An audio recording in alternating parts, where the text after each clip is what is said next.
इधर मागे मागे मागे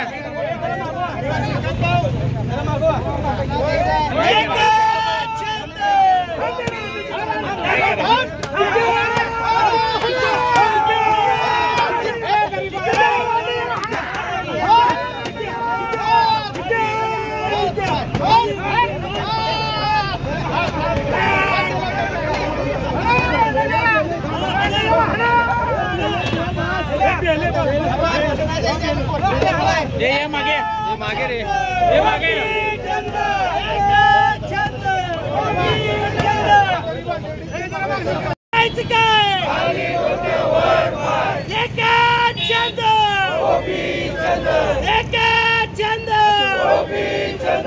हिंदू हृदय सम्राट गोपीचंद पडळकर साहेबांचा हिंदू धर्मरक्षक आमदार गोपीचंद पडळकर साहेबांचा आणि या जित्यावर करायचं काय खाली डोकं वर पाय या जित्यावर करायचं काय खाली डोकं वर पाय या जित्यावर करायचं काय खाली डोकं वर पाय एक छंद गोपीचंद गोपीचंद पडळकर साहेबांचा एक छंद गोपीचंद आणि या जित्यावर करायचं काय खाली डोकं वर पाय या जित्यावर करायचं काय खाली डोकं वर पाय या जित्यावर करायचं काय खाली डोकं वर पाय एक छंद गोपीचंद एक छंद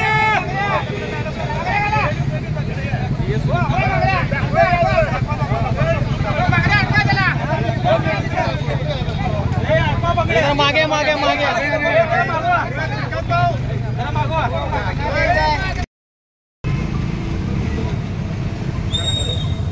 सगळ्यात पहिल्यांदा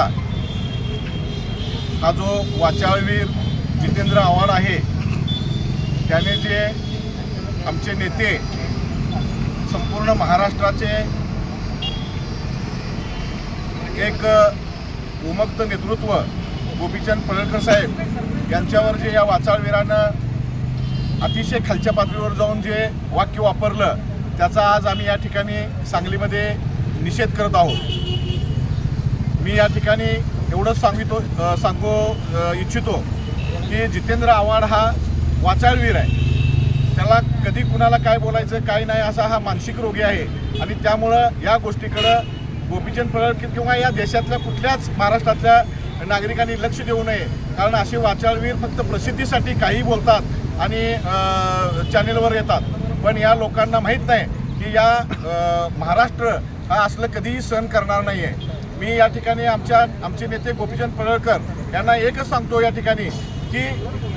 असे कुत्री बरीच भुकत असतात, पण याच्याकडे लक्ष न देता त्यांनी आपलं जे काम चालू केलं आहे संपूर्ण महाराष्ट्रामध्ये ते काम त्यांनी सुरू ठेवावं। तमाम महाराष्ट्रातील सगळा समाज आपल्या पाठीमागे आहे, त्यामुळे आपण कोणतीही चिंता न करता अशा वाचाळवीरांच्याकडे लक्ष न देता आपण आपलं जे कर्म करत आहात या महाराष्ट्रामध्ये ते असंच चालू ठेवावं। मी या ठिकाणी एकच वाक्य वापरतो, हाती चले बाजार और कुत्ते भुके हजार। त्यामुळं अशी कुत्री बरीच भुकणार आहेत चांगलं काम करत असताना गोपीचंद पडळकरांच्यावर, त्यामुळे त्यांनी लक्ष न देता आपलं कर्म हे चांगलं करत राहावं आणि सगळा समाज संपूर्ण महाराष्ट्रातील समाज त्यांच्या पाठीमागे आहे एवढंच या ठिकाणी मी बोलतो।